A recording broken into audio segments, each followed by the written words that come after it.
Bueno, estamos al aire. Buenas noches, Pancho. Buenas noches, ¿cómo les va? Bienvenidos a Diálogos sin Corset, un espacio para las ideas libres. Una servidora Valdra Torres y mi compañero Pancho Francisco Britos, Pancho desde el sur, bueno, con muchos nombres, pero estamos esta noche al aire para una entrega más de Diálogos sin Corset. Así que bienvenidos, vamos integrándonos desde la página de Libros Se Trata, uniendo a todas las páginas y todos los grupos de la Zona Libre Radio y de la página de Libros Se Trata. Son muchos los espacios en los que estamos al aire en este momento, a los que estamos en vivo. Gracias a los que desde por la tarde y durante la semana nos estuvieron escribiendo y nos estuvieron dando buenos deseos. Pancho, ha sido mucha la gente que nos escuchó en la primera entrega. ¿Qué te pareció? Bueno, antes que nada, disculpen la demora, pero problemas técnicos derivados a que se nos había ido internet hicieron que estemos saliendo unos minutos más tarde de lo anunciado, ¿verdad? Así es. La gratitud a todos, porque inclusive como queda, yo soy totalmente, digamos, rústico en este aspecto, digo, ¿no? Entonces, sepan que este servidor ni WhatsApp tiene, así que imagínense el desastre. Pero la gratitud siempre, ¿verdad? Porque vi durante la semana gente que me comentó cosas y que aportan ideas. Lo que sí estamos carentes es, porque te explico, Valdra, tenemos un poco de pánico escénico de parte de algunos compañeros y amigos que sé que sería brillante estar acá. Yo quiero decirles nada más que yo no me estoy dando cuenta que estoy saliendo al aire. Yo lo que estoy haciendo es conversando con Valdra. Ahora lo estoy haciendo, estoy hablando en forma plural justamente porque me ha dicho Valdra que estoy al aire, leo ahí que estoy. Pero lo tomo como que estoy conversando con Valdra, converso previamente con ella y de esta manera, digamos, uno se siente tranquilo. Así que quienes quieran participar o quienes se animen, digo, bienvenidos sean, porque la historia es que sería bueno no ser dos, ser tres o cuatro, los que pudiéramos estar acá y bueno, ir rotando continuamente, eso también es bueno. Valdra, ¿cómo te ha ido? ¿Bien?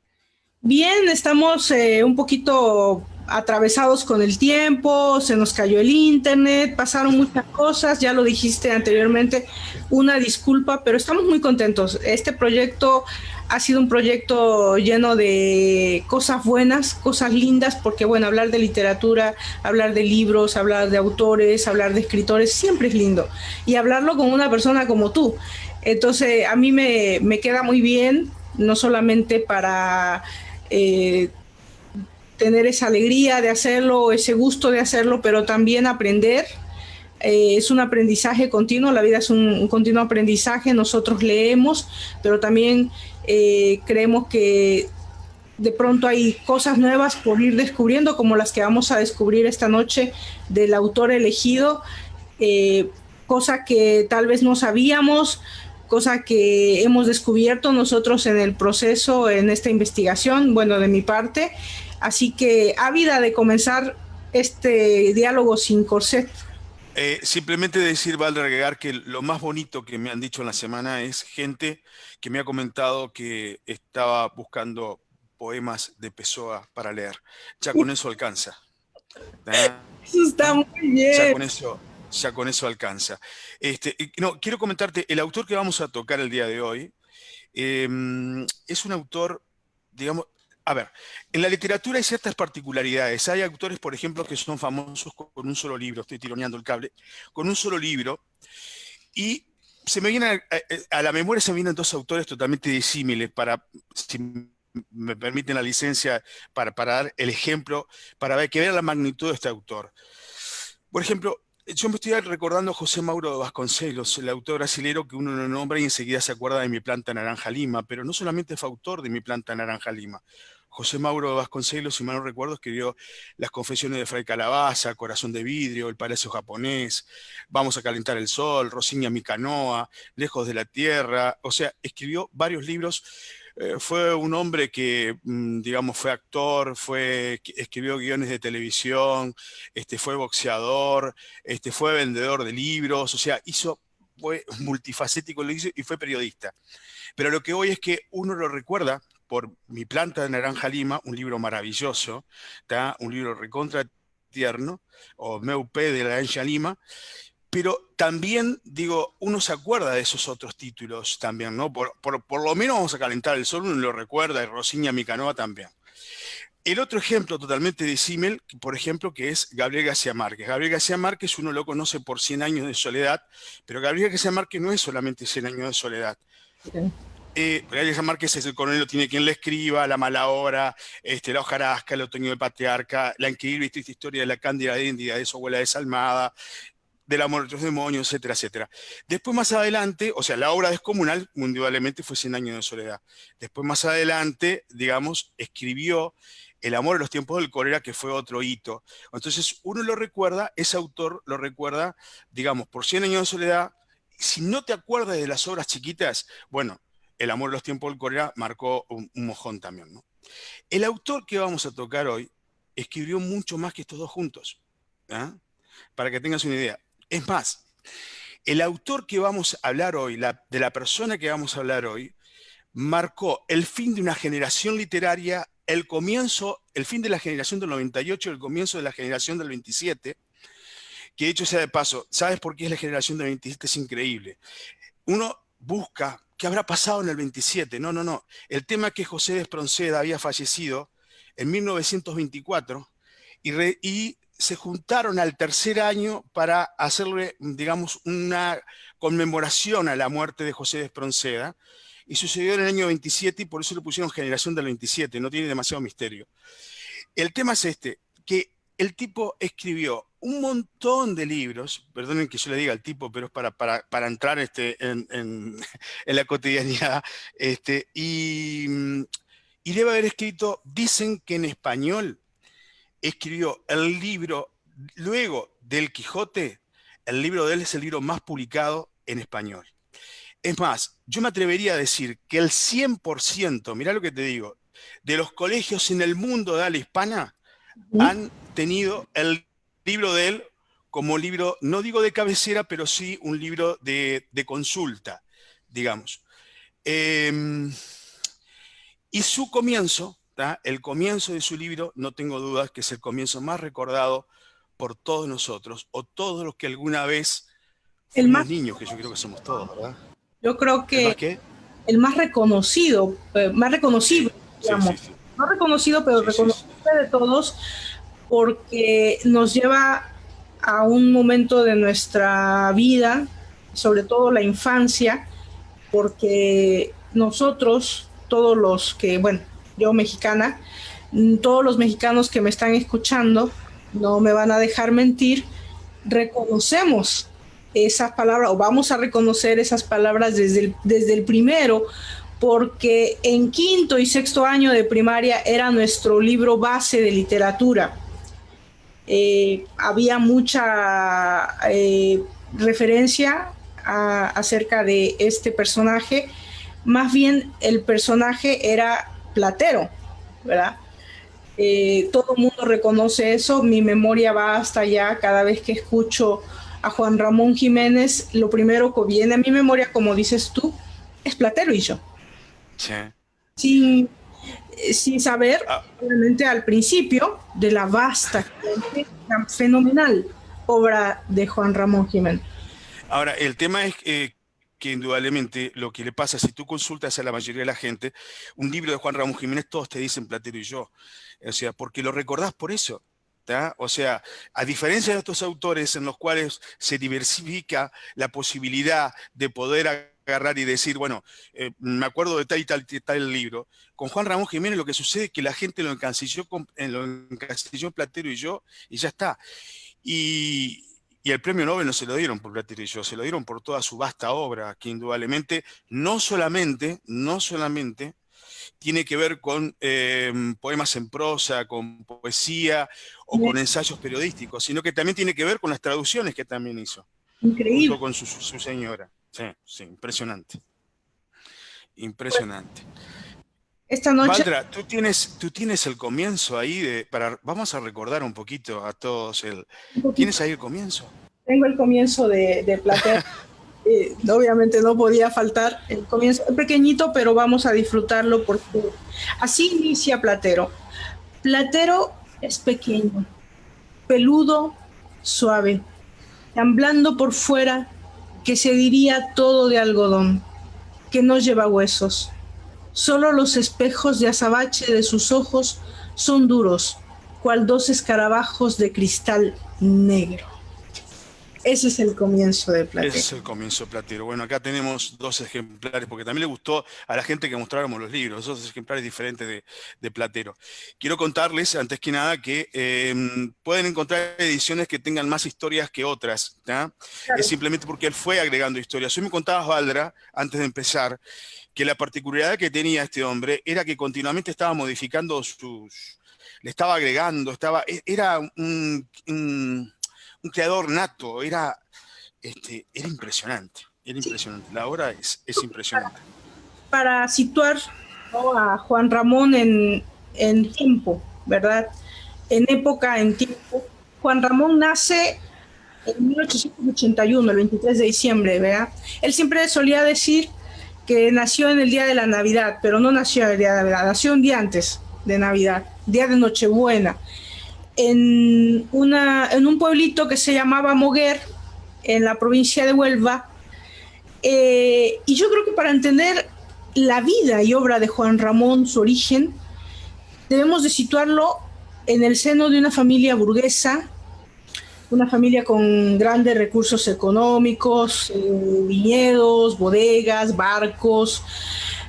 Y bueno, tal como un niño burgués es educado, bueno, originalmente en su ciudad natal y ya luego cursa bachillerato en un colegio jesuita y en el puerto de Jerez, y luego marcha a Sevilla a estudiar Derecho, una profesión que más bien es impuesta por su padre, pues se acostumbraba, ¿no? Yo creo que se espera en aquellos tiempos, se esperaría que estudiara algo que lo guiara hacia los negocios familiares, ¿no?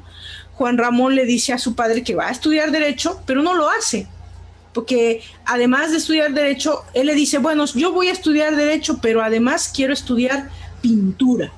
Fíjate, Sí, Juan Ramón al inicio siempre, bueno, tuvo esa tendencia hacia las artes, pero él dijo, voy a estudiar pintura. Pero, como sabemos, más bien su preferencia por las artes, pues se guió hacia la pluma, ¿no?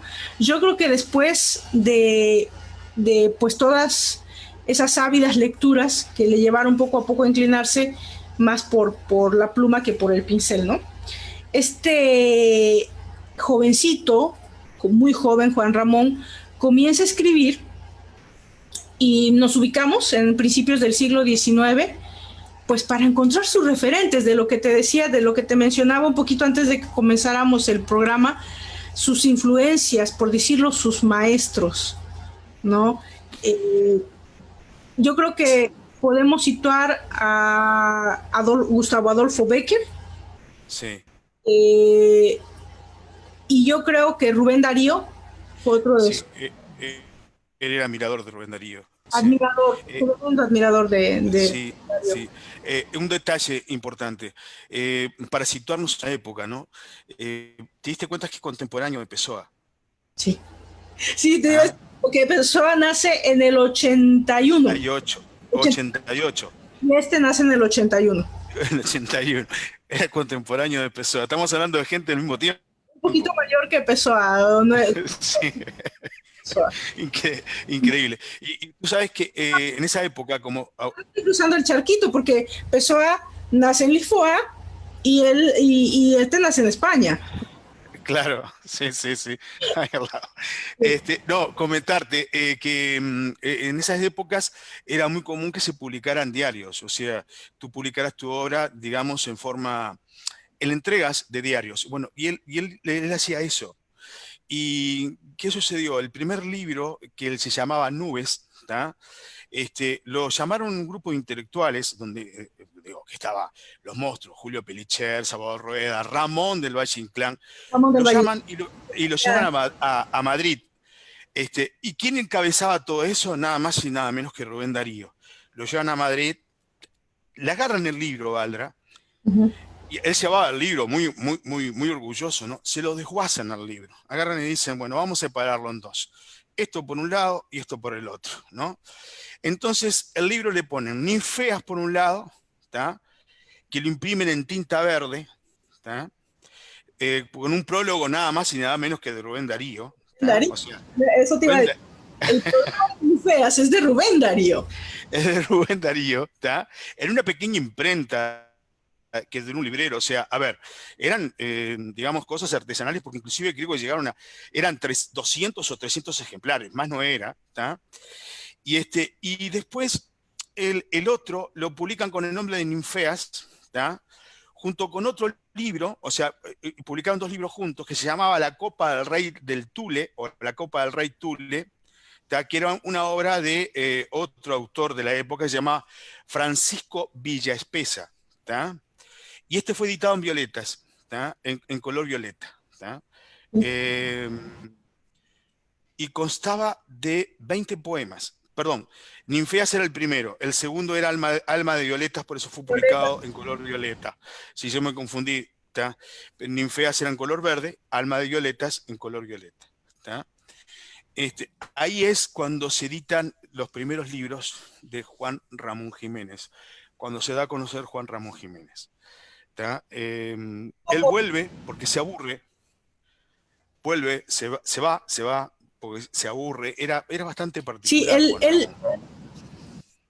Juan Ramón, yo creo que una de las o de los sucesos más importantes, sin lugar a dudas, que marca la personalidad de Juan Ramón, y más tarde lo vamos a ver en sus escritos, en su relación visceral con la muerte, esta situación hipocondríaca, depresiva, que los rasgos de carácter, ¿no?, que forjan a Juan Ramón obviamente son transmitidos a su obra, es este suceso importante que fue la muerte de su padre, don Víctor, ¿no?, que muere, y la ruina de la familia, la cuestión familiar, sí, tan difícil que tuvo que vivir, esto finca en Juan Ramón pues ese carácter depresivo, que incluso es ingresado a instituciones clínicas psiquiátricas debido a estas circunstancias. Si no me equivoco, por primera vez en Francia, fue la primera vez que fue internado, tras 2 ocasiones en España. Los versos de Juan Ramón, yo creo que siguen estos cánones modernistas, y yo creo que van a reflejar ese tiempo, el tiempo del modernismo, porque ya de inicio él tiene una estética práctica pero depurada, en mi opinión, quiero decir, sí, sí, un estilo más bien sobrio, pero al mismo tiempo es elegante. Estos ingresos en Francia y luego en Madrid lo acercan a estos movimientos literarios y de pensamiento, y creo que allí, en una estancia, si tú no me vas a dejar mentir, tal vez ahí un poco perdida en los tiempos, pero allí en una estancia de estudiantes, después de salir de una de estos momentos, sucesos maníaco-depresivos que tuvo, conoce a la persona que va a cambiar todo el contexto, yo diría, en mi humilde opinión, de su obra literaria. No solamente el contexto de su vida, cuestiones del corazón, pero de su obra literaria, y es a su señora esposa, la señora Zenobia Camprubí, deja ver si lo pronuncié bien, Camprubí. Y digo esto porque se trataba también de alguien excepcional, estábamos hablando anteriormente de esto también. La historia con Zenobia también, que tiene una trascendencia enorme, porque hicieron trabajo literario juntos. Y yo te contaba que a mí me había parecido tan interesante haber descubierto en esta investigación que hice, porque debo de reconocer que yo no lo sabía, y que mucha de la obra de Juan Ramón la empecé a estudiar hace poco, es saber que todas las traducciones que he leído de la poesía maravillosa de este escritor hindú, que es Rabindranath Tagore, fue hecha por Zenobia, la esposa, sí, de Ramón Jiménez. Ella hacía esas traducciones y él las revisaba y las corregía. Ya Sí, básicamente, le daba el toque poético. exactamente. Entonces, hasta ahora, hasta hoy en día, las traducciones, los libros que encuentres traducidos de Rabindranath Tagore fueron traducidos por Zenobia Camprubí. Camprubí. Quería comentarte, era un Don Juan, digo, era un Don Juan, Juan Ramón Jiménez, era un Don Juan, y la primera enamorada que él tuvo, que fue un amor totalmente platónico, se llamaba Blanca Hernández, y él la nombra en sus poemas como una novia blanca, ¿tá? La novia blanca de su primer libro de amor, que data de 1911 más o menos, se debe a ella. Fue muy enamorado, tuvo muchos romances, es Hace- más, dicen que se enamoró hasta de monjas, ¿tá? Hay Era, una parte muy interesante. Hay una parte bien interesante de este documento que te comentaba que había encontrado, que es, lo tengo que decir, porque tenemos que citar, digo, hay muchas fuentes, obviamente existen muchas fuentes, porque se trata de Juan Ramón Jiménez. Hay un ensayo escrito por Antonio Martín Infante de la Universidad Internacional de Andalucía. Este ensayo fue escrito en el 2010 y se llama Juan Ramón, las mujeres y el amor antes de Zenobia. sí, sí, sí, sí. Y es Ahora un, yo estoy repasando aquí otro libro de Juan Ramón Jiménez. Estos son poesías, Valdra, del año, esta es la primera antología de poesía en verso del año 1917. en 1917. ¿Es la 17. primera antología?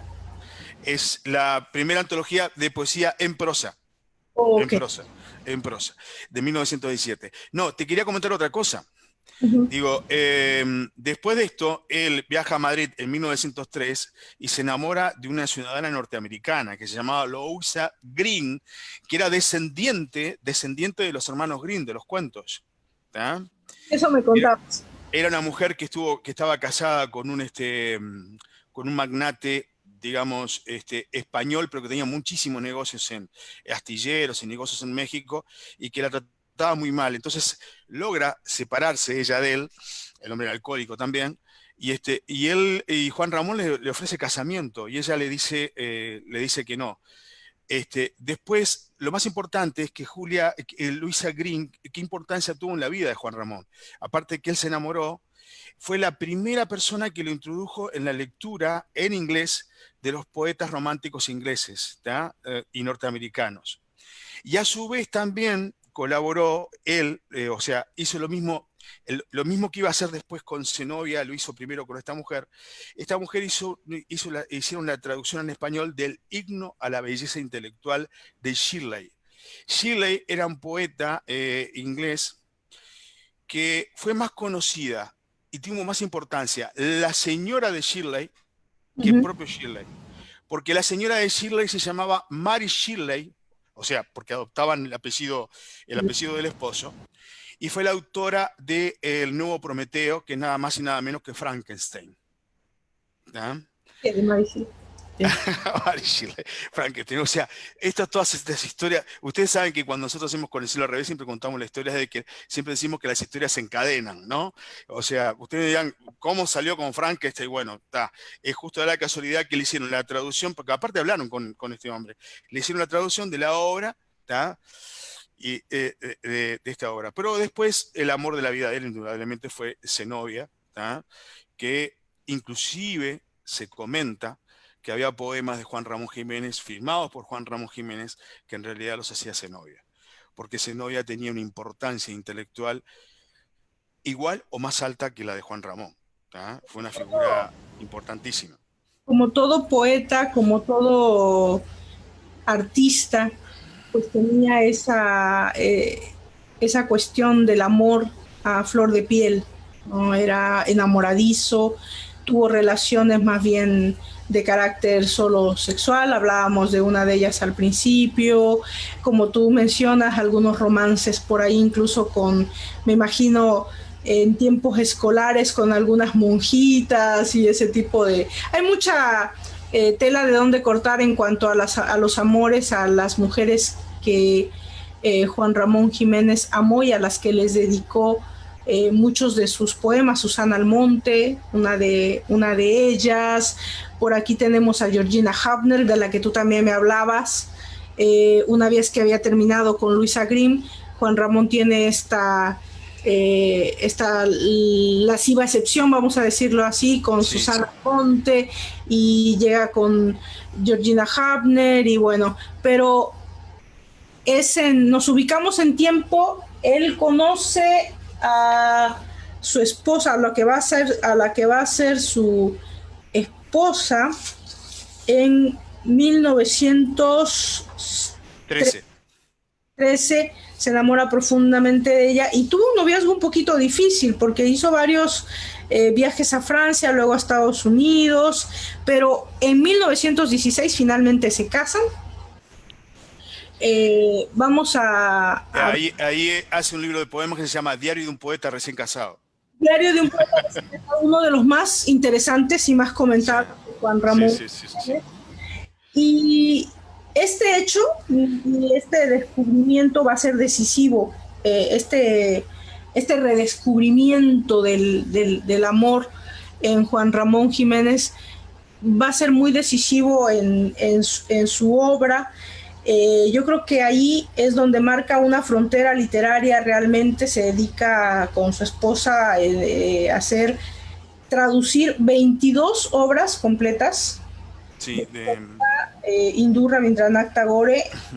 En más concreto, en 1916 fue nombrado director literario de nuevas ediciones de la editorial Calleja y se creó la colección Obras de Juan Ramón Jiménez, en la que aparecieron Estío, que escribió en 1916, Sonetos Espirituales en 1917, la edición completa de Platero y yo, y Diario de un poeta recién casado de 1917, y además a su esposa le encargaron la traducción de 15 cuentos. En correspondencia, Juan Ramón dedicó a Rafael Calleja su Diario de un poeta recién casado, y Jiménez recibió el encargo de entablar relaciones editoriales norteamericanas dedicadas también a la literatura infantil y a la pedagogía cuando partió en Nueva York en viaje de novios. Y ahí su llegada a América, que tiene esta trascendencia importante porque hay una como sequía en ese tiempo, una sequía literaria de Juan Ramón, porque se dedica más bien a hacer viajes. Llega a Sudamérica, Argentina, a Montevideo, hablábamos de eso un poquito al principio. Sí. Sí. Y ajá. No, quería comentarte nada más que ya empieza a influir en la generación del 27. Ya empieza a ser el punto referente de poetas como Federico García Lorca, como Salinas. Ya empieza a ser una figura importante, digamos, dentro de ese movimiento. O sea, no lo integra, pero es el referente. Ya empieza a influir su creación literaria. Aparte ya había editado, yo no me acuerdo ahora el nombre de la revista, Helios, había editado una revista y esa revista era un punto referencial también en España del movimiento literario de ese momento, ¿no? Un detalle importante, él seguía enamorando mujeres, ¿no? Resulta que hay una chica que se llama Margarita Gil, que era amiga de Zenobia, que Margarita Gil era muy conocida en el ambiente artístico porque era escultora y tenía una particularidad, que era escultora, pintora y esculpía con una facilidad impresionante, tanto en piedra como en madera. Ella le propone ser amante de él y él la rechaza, le dice que no, y la chica toma la decisión de suicidarse en el año 1932. Y esto, por supuesto, que marca, lo impresiona muchísimo a Juan Ramón Jiménez y lo marca para toda la vida. Y un detalle importante de esta muchacha, de Margarita Gil, dicen que los dibujos de Margarita Gil fueron la base fundamental de inspiración para Antoine de Saint-Exupéry, porque literalmente le copia el estilo, la forma, digamos, de pintar, y es el antecedente primero de los dibujos del Principito. ¿Tá? O sea, se dicen que los dibujos del Principito fueron copiados el estilo de Margarita Gil. ¿Tá? O copiados el estilo, no inspirados en, sino copiados en el estilo. Copiados en el estilo, sí, de Margarita Gil. ¿Tá?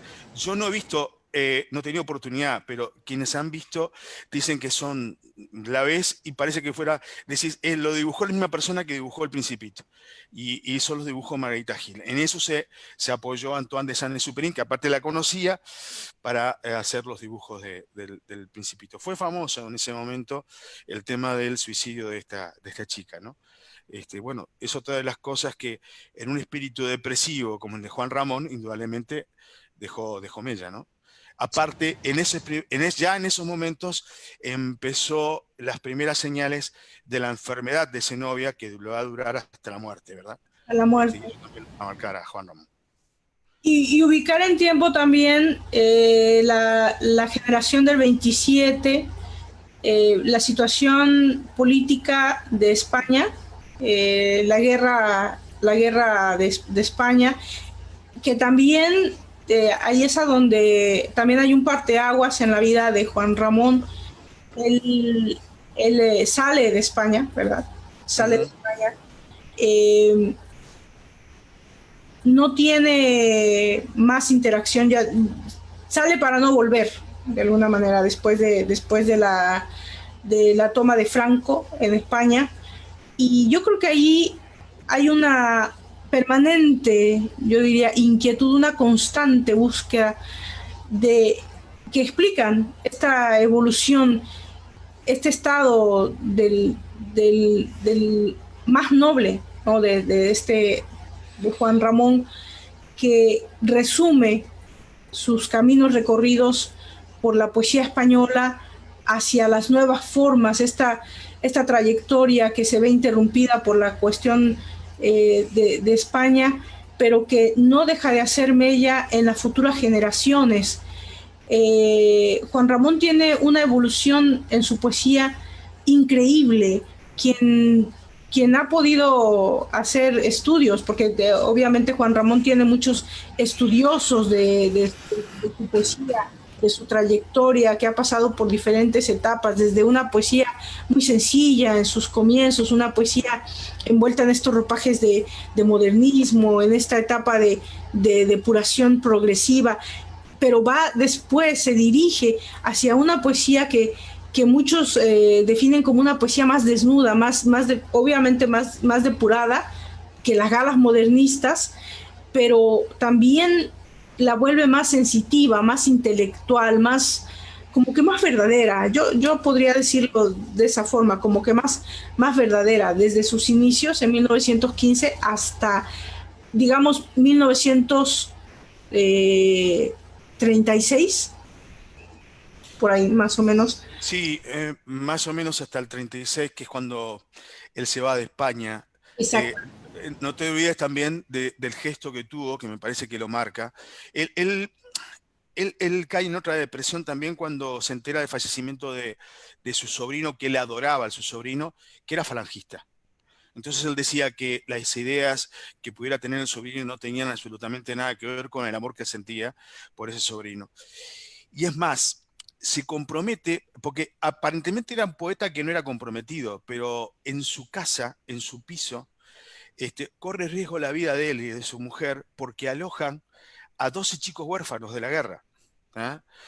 Y le anuncian y le avisan que tiene que irse de ahí porque lo iban a venir a buscar. Entonces trata de colocar a los niños y se escapa. Y en el 39, justo antes prácticamente cuando se va, mejor dicho, no estaba, el piso estaba todo alajado, ¿tá? Y estaba con sus libros. Entran las tropas de Franco al piso y le destruyen todos los libros, todos los manuscritos que tenía, todo, o sea, le saquean la casa. ¿Tá? Me parece que es un detalle importante. Y a partir de ese año, del 39, él se establece en Miami, ¿tá? Donde compone los poemas de Coral Gables. y un año más tarde es hospitalizado porque cae en una depresión y está hospitalizado 8 meses. O sea, era, eh, a ver, cuando caían esas depresiones eran terribles, ¿no? Era muy, muy malo. Sí, era considerado también, ojo, también, ¿no? Rubén Darío decía, en un momento dado dijo que era histérico. O sea, no tenía, digamos, era medio colérico, era medio especial Juan Ramón, tenía su carácter, digamos, ¿no? Digo, por ejemplo, para darte un dato, no se llevaba para nada con Azorín. Decía más adelante de Pablo Neruda que para él Pablo Neruda era el mejor de los peores poetas. Sí, el carácter de Juan Ramón fue así. Yo diría que Juan Ramón tuvo muchos críticos y él fue muy crítico de muchos de sus Sí, críticos. Tuvo enemigos literarios, literales, ¿no? Enemigos literarios que criticaron mucho incluso su nombramiento, su entrega al Premio Nobel de Literatura. Fue muy criticada en su en el momento. 56, sí. Fue muy criticada en su momento. Ya hablábamos de esa época de Juan Ramón, que yo creo que volviendo un poquito más atrás, exceptuando sus dos primeros libros que tú mencionaste, eh, el mundo poético de Juan Ramón Jiménez yo diría que es un mundo eh, muy personal. Eh, Abunda en su poesía estas impresiones sensuales,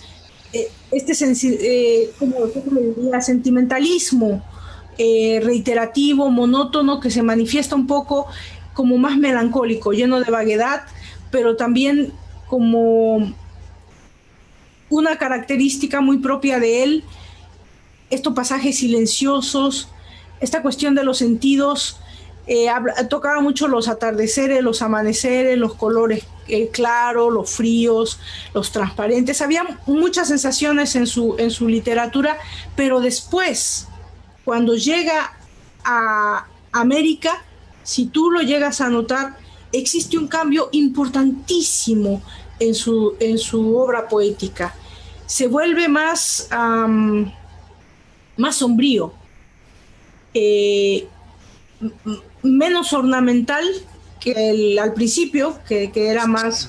más bien arraigado en el modernismo, menos sonoro, yo diría, escribe más prosa que otra cosa y utiliza un léxico, aunque sigue siendo un léxico muy sencillo, un lenguaje muy basado en la poesía beckeriana, pero como que ya no, yo siento que ya no tiene esa inconmensurable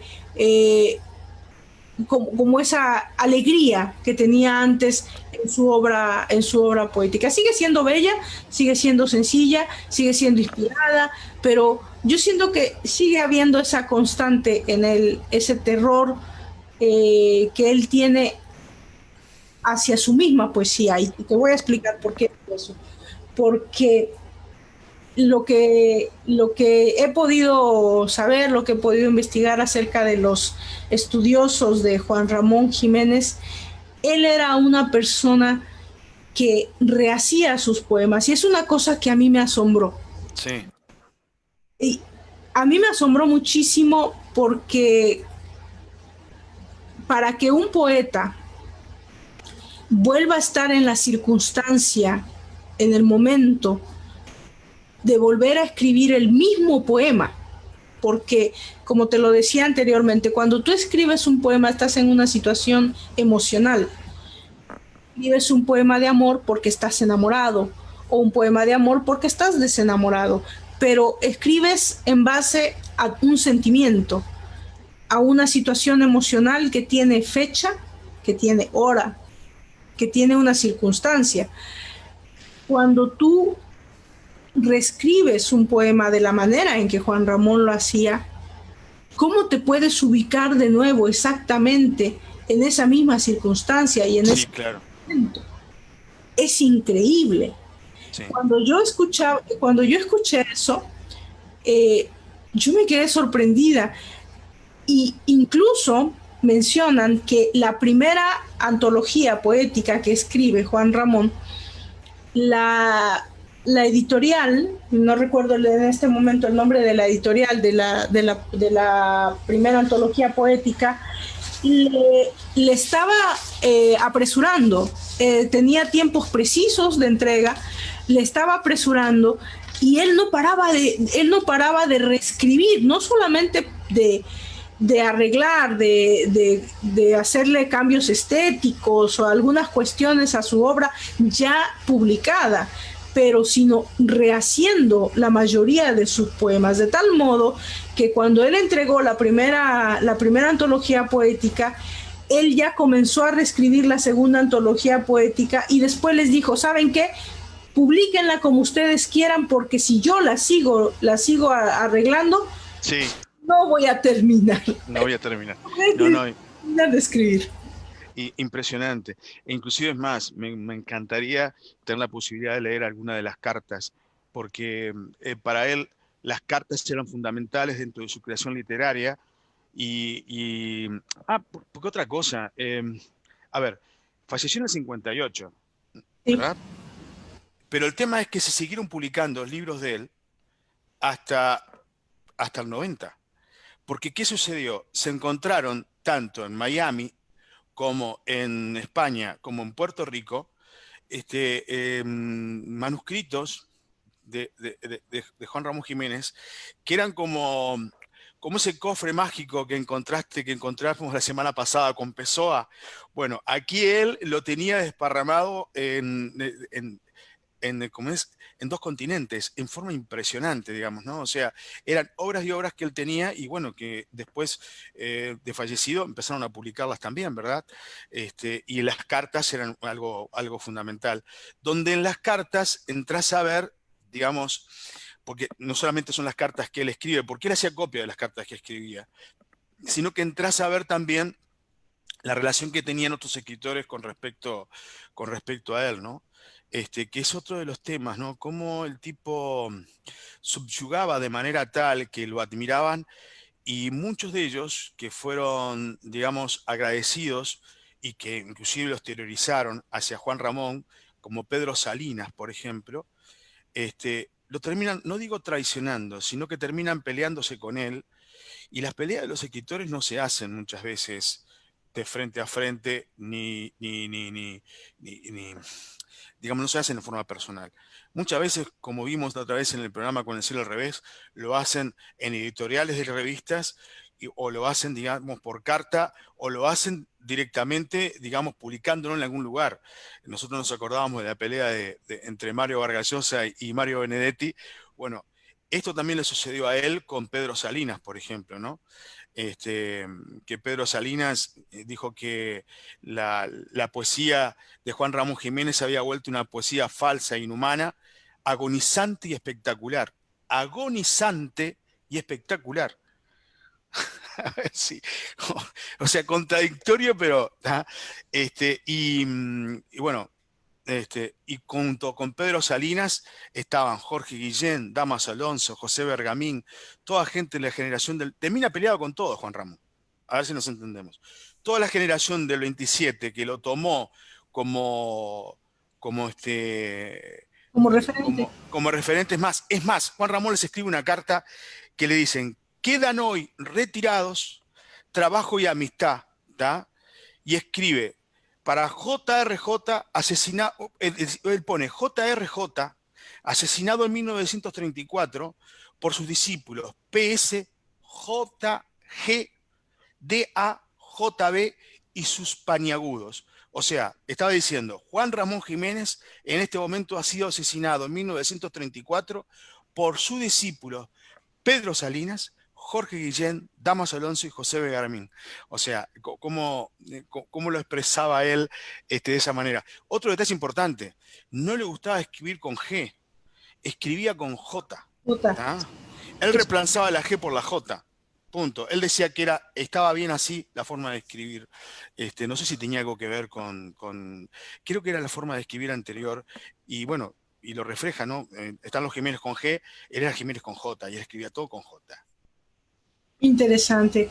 Todo lo que tenga que ver con Juan Ramón Jiménez tiene que ver con una época tanto en España como en América, porque durante su exilio aquí en América, él sigue invariablemente su indagación, aún por encima de las circunstancias, aunque más encerrado en sí mismo, atento a lo que estaba haciendo, a las visitas que él hacía, a las ponencias que él hacía, pero también yo creo que con una búsqueda de una obra cada vez más exigente, más ambiciosa, pero sigue reviviendo todo el tiempo su poesía, sigue reviviendo todo el tiempo sus poemas y sigue creando otros. Ahí yo creo que después de ese periodo que te mencionaba de silencio que se da, es cuando logra llegar a la nueva producción literaria a partir de su viaje a Argentina y ese reencuentro yo creo con su lengua, obviamente, después de vivir viviendo en Estados Unidos. Pero ahí solamente publica 2 libros independientes, que ya lo mencionaste, uno que es Romance de Coral Gables, que publica en 1948, luego formaría parte de un proyecto que se titulaba El otro costado, y Animal de fondo, que es uno de mis favoritos. 1949 creo que lo escribe, y ahí se convertía, yo creo que en la parte, para mí, en la parte más ¿cómo diría? Más novedosa, más, más moderna de Juan Ramón Jiménez. Eh, Luego creo que va a escribir la tercera antología con J, antología poética, que es en 1957, y la revisión de la segunda con poemas más nuevos que los otros. Es impresionante. Y después la otra historia, en el 2012, ahora no recuerdo el autor, pero hay un autor que contaba la historia que voy a contar ahora, que tiene que ver con Georgina, otra enamorada de él, que en realidad no existió. Georgina Howard, creo que era el nombre, si mal no recuerdo, o algo similar. El hecho es este en concreto. Él estaba internado, recibe una carta, em, el sello editorial recibe una carta y se la lleva, ¿no? Esa carta estaba escrita por una admiradora de él que vivía en Lima, en Perú. Inclusive es más, era escrita en papel rosado y perfumado. Y él en esa situación en la que está, entra a leer esa carta y es una carta de amor. ¿Tá? La mujer está enamorada de él y se entra a escribir. Se escriben, ella le responde, o sea, demoran las cartas, ¿no? Demoran. Y él cada vez está más emocionado y lo que él no sabía, que las cartas de Georgina eran una obra colectiva. Era un grupo de amigos, de estudiantes, que le escribían desde un mesón, desde una taberna de Lima. ¿Tá? Ellos habían inventado todo, habían inventado la foto, porque recibió con una foto, la carta, el nombre, la forma de escribir, la caligrafía tan delicada. ¿Tá? Y cada vez que recibían ellos una carta de Juan Ramón, se reunían, discutían qué responderle, hacían como una especie de ejercicio, digamos, literario, y bueno, ponían manos a la obra y le escribían. ¿Tá?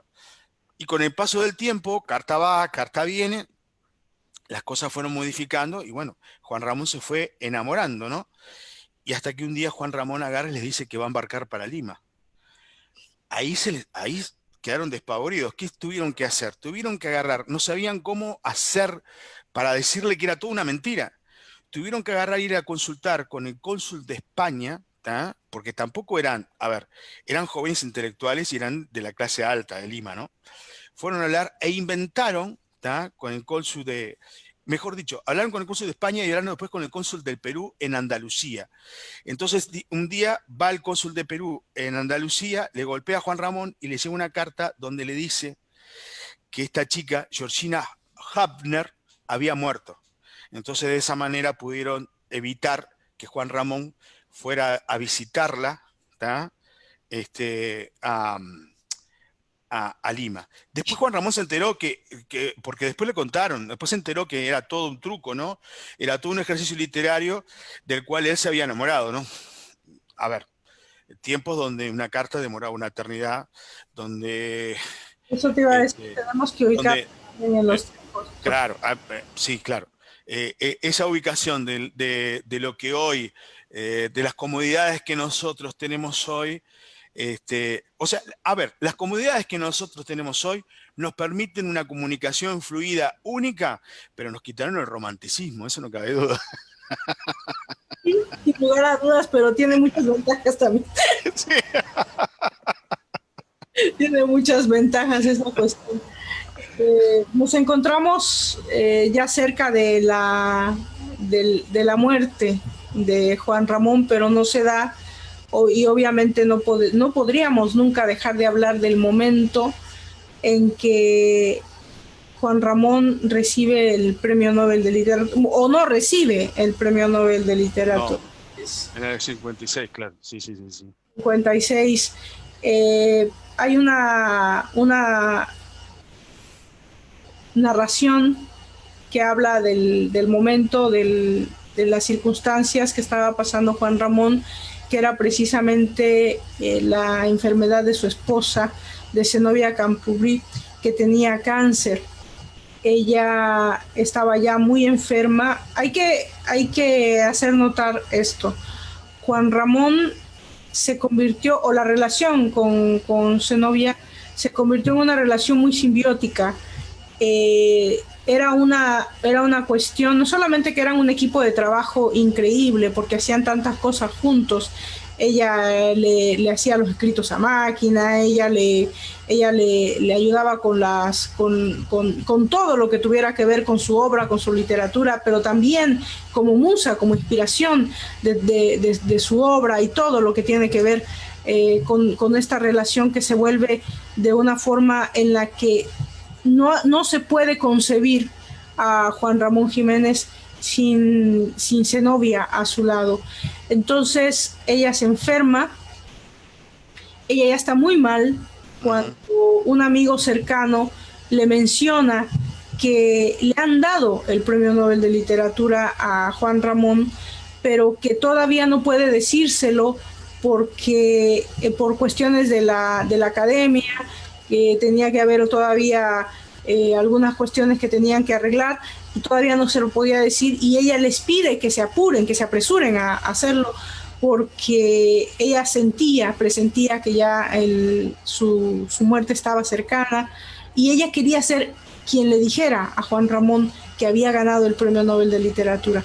Cuando ella le dice a él que le han otorgado el galardón, él no le encuentra ningún motivo, precisamente por la situación en la que se encontraba. Ella muere y él no va a recibir el Premio Nobel de Literatura, y es allí donde pues comienza el principio del fin, ¿no?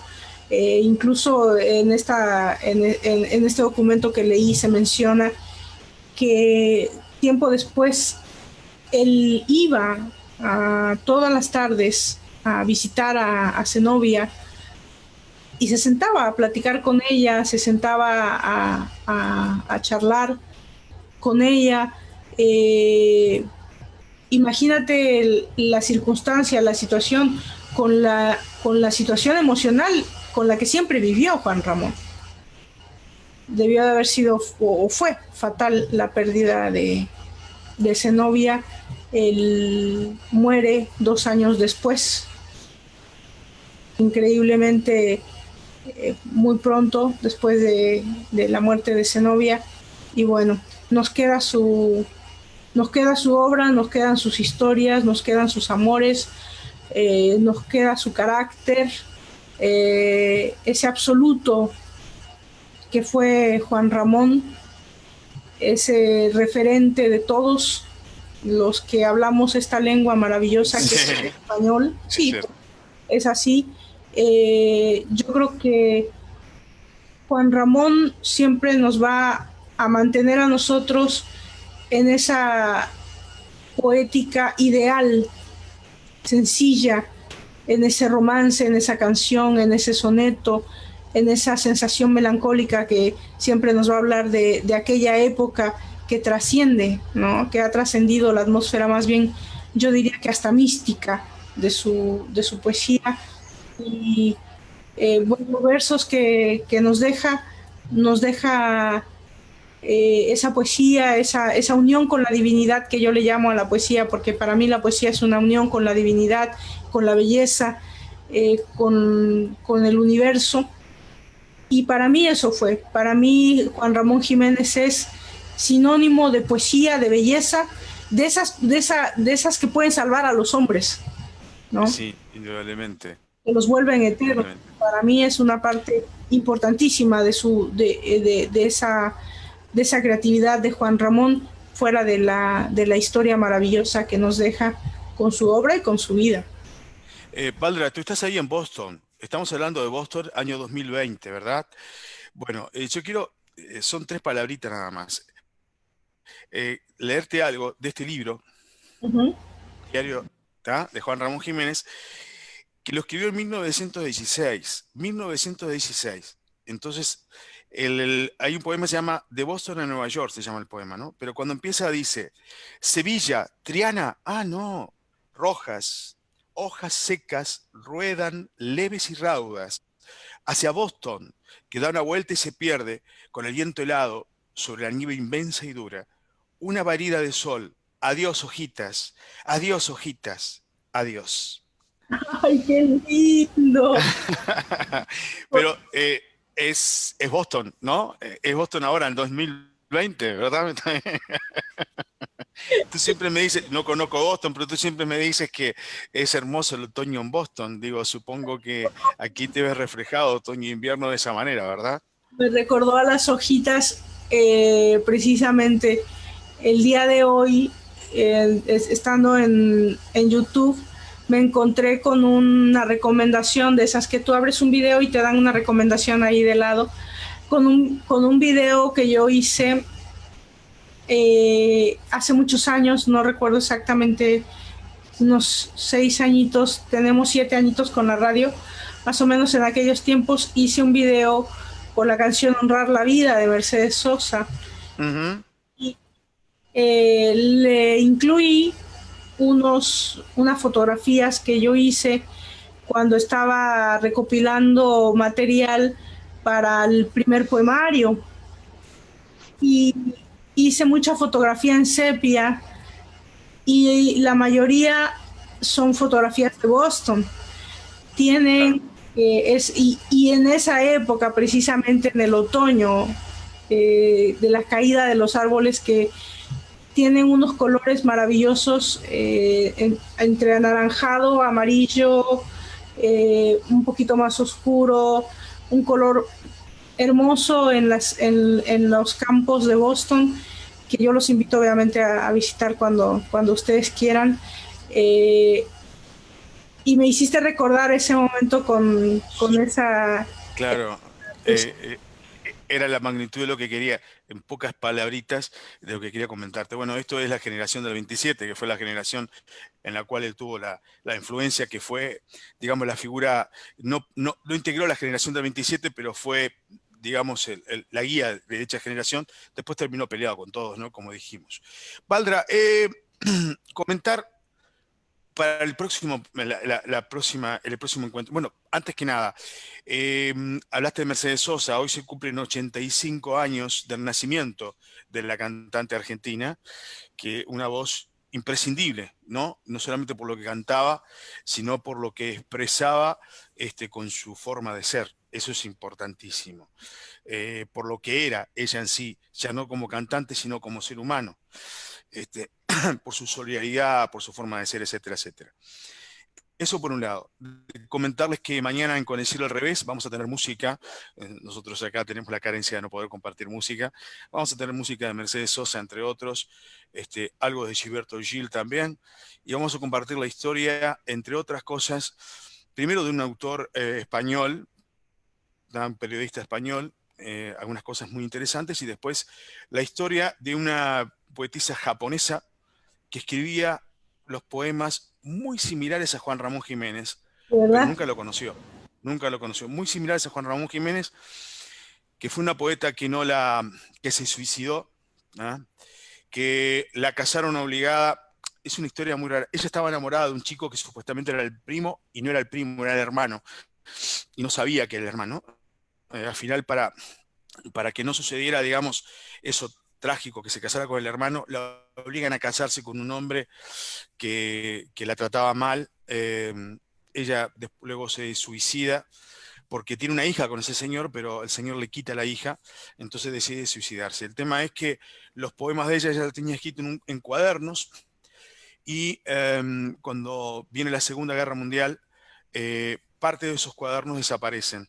Y otra parte, 3 nada más, puede salvar su hermano, y son publicados después. El hecho es que esta poetisa fue un símbolo cuando hace poco tiempo sucedió, poco tiempo digo, pero ya ha pasado ya unos años, el tema del tsunami. ¿Da?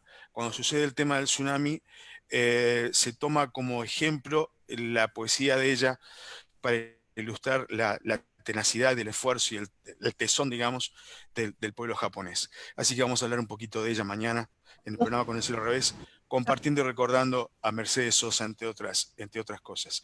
Y para el próximo programa, Valdra, para el próximo encuentro nuestro, ¿qué te parece este autor? Vamos a ver a Edgar Lee Masters entonces.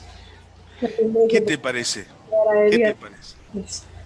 Apasionante. Si hay algo apasionante, es Edgar Lee Masters. Toda su historia, toda su historia, su escritura, a quienes, digamos, quienes tomaron de ejemplo, digamos, su. Este es otro autor que escribió un montón de cosas, quedaron todas en el desecho. Una sola obra fue descomunal. Es más, al principio cuando escribía, ya me estoy adelantando, cuando escribía, no lo tomaban en serio, porque decían que era plagios y que copiaba de otros lados. Hasta que al final un día, como decimos en criollo, el tipo se puso las pilas, se inventó un mundo imaginario y fue fuente de inspiración de muchos autores, como Gabriel García Márquez, como Lina Faulkner, un montón de autores que lo tomaron de fuente de inspiración, como el propio Juan Carlos Onetti también, a este señor Edgar Lee Masters, que los invitamos. Y si alguno de ustedes es apasionado de la literatura de Edgar Lee Masters, encantados de que puedan venir y ilustrarnos, ¿no? Porque nosotros aquí lo que hacemos es compartir cosas, pero más que nada aprender. Nosotros estamos aprendiendo. Para mí es un continuo aprendizaje. Yo te agradezco muchísimo que hayas traído a la palestra a este hombre solitario y retraído que fue Juan Ramón Jiménez, que para mí, digo, yo ya conocía un poquito de su poesía, de su obra, pero volverlo a buscar, yo creo que me encantó, sobre todo darme cuenta que sigue tan permanente, ¿no? En la búsqueda yo creo que la búsqueda constante de Juan Ramón fue la belleza y lo absoluto, y yo creo que así fue como sirvió de faro para estos poetas puros, que fueron los poetas del 27, los poetas también de la posguerra, que pues después que de lo que pasó en España se alejaron de aquella estética, más bien preocupados por los problemas sociales, pero que los poetas de ahora, cuando los nuevos poetas tratan de renovar este lenguaje poético, buscan a Juan Ramón Jiménez, indudablemente, lograr esa alta estimación en la poesía, ¿no? Su poesía es totalmente personal, es original, es tan linda. Todo el conjunto de su obra, pues yo creo que no lo creo, se le considera sin duda uno de los genios maestros de la poesía moderna española. Así que, ¿y qué sí, más? Rafael Alberti, por ejemplo, decía que para él Juan Ramón Jiménez era un genio directamente.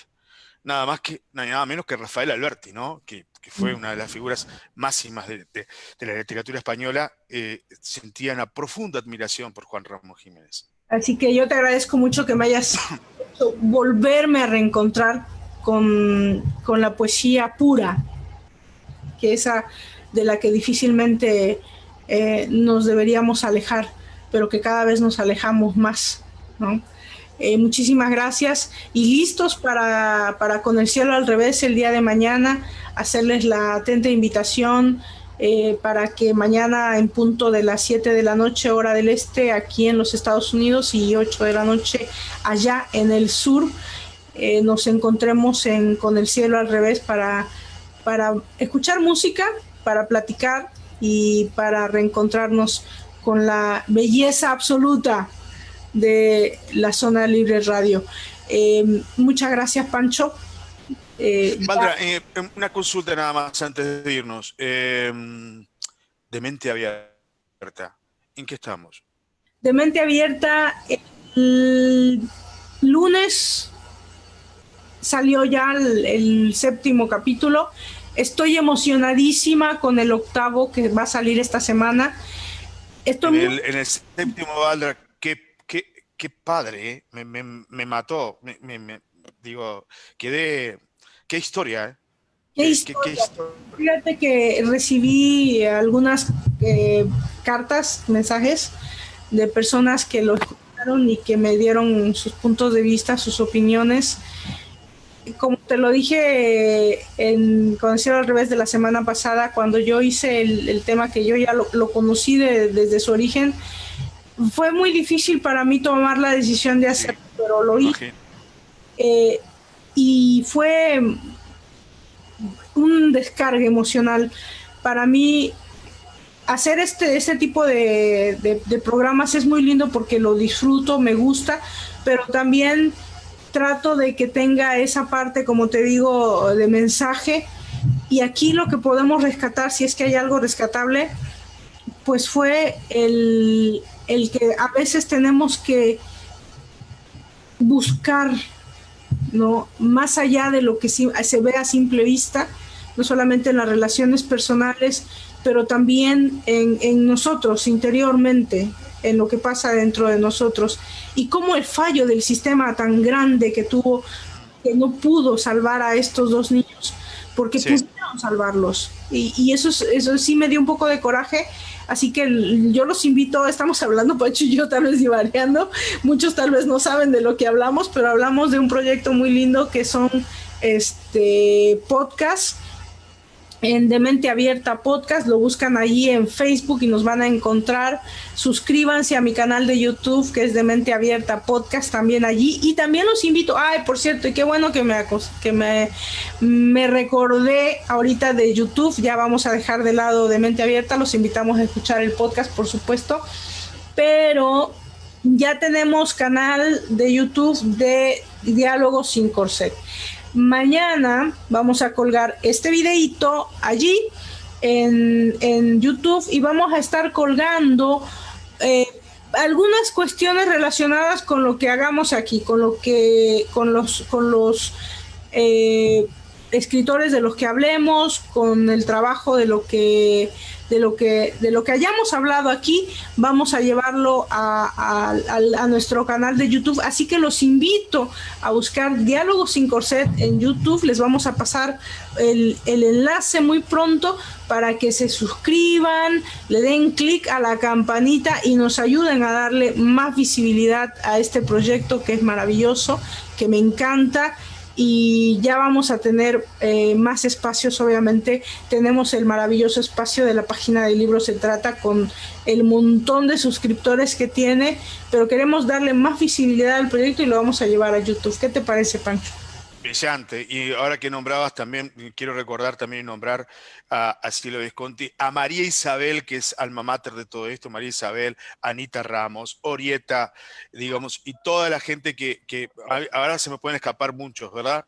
Pero toda la gente que colabora ahí específicamente, tanto en la página de libros, con esos posteos maravillosos, como en las páginas de antología, poesía norteamericana, poesía argentina, poesía chilena. Ahí ustedes tienen material prácticamente a diario o semanal que pueden compartir, que pueden copiar, que pueden llevar, traer, que pueden hacer lo que quieran con ese material. Si tienen la gentileza, digamos, de poner el lugar de procedencia, les estamos muy agradecidos, porque es una forma de difusión también bastante importante. Esto lo hacemos todo, digamos, lo hacemos todo por amor. ¿tá? Por amor al arte, por amor a las letras, por amor a los que nos gusta. No es por otra cosa, no ganamos nada nosotros con esto material, pero sí ganamos amigos y ganamos momentos gratos como el que acabamos de disfrutar ahora junto con Balder. Sí, sobre todo para quienes no nos conocían, aunque sabían porque están dentro de la página del libro. Nosotros tenemos una historia larguísima dentro de esta locura de las redes sociales y de todo lo que hemos hecho juntos desde hace 8 años en un proyecto muy lindo que se llama Zona Libre Radio, que es ahí donde vamos a vernos, vamos a escucharnos mañana con el cielo al revés. Hay un conglomerado de gente maravillosa que ya nombraste, algunos que no has nombrado, pero que estuvieron con nosotros desde el principio de esta historia maravillosa, y a quienes les agradecemos de corazón que siempre sigan pendientes de todo lo que hacemos, de todos los proyectos que hagamos. Siempre están allí para decir sí, allí vamos a estar, adelante, suerte con este proyecto. Así que a toda esa gente maravillosa, a Orieta, Silvia, María Isabel, a las Nancy Lara, Nancy Asher, a tanta gente maravillosa que han estado allí. A nuestros compañeros en la radio, a Azul Albornoz, a María Huerta Moreira, a todos ellos que colaboraron con nosotros en la radio. A las chicas que están trabajando en toda la parte de gráfica ahora, esta muchacha que está ayudándonos desde México, la chica que nos ayudó también desde El Salvador, aquí desde Uruguay, a todos ellos también, digo, ¿no? Sí, hay mucha gente. Todas estas cosas son posibles gracias a la gente maravillosa que han estado ahí, y a ustedes que nos están escuchando y que nos van a escuchar, que nos van a seguir escuchando el día de mañana y los días posteriores. Muchísimas gracias, Pancho. Nos encontramos entonces el próximo jueves en otro diálogo sin corset. Un abrazo.